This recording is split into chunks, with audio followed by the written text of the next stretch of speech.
Here I have CAVION Base 5.0, and today I'm going to show you how to enable installation from the unknown sources on this device. So firstly, you have to open settings, then go to the system section, go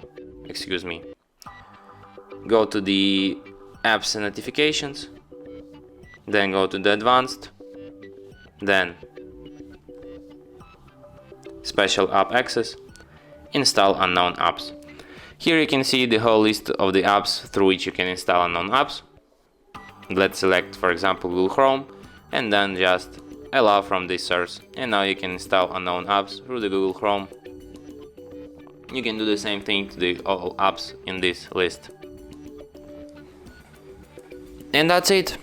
Thanks for watching. If you find this tutorial useful, don't forget to hit that like button and subscribe to our channel.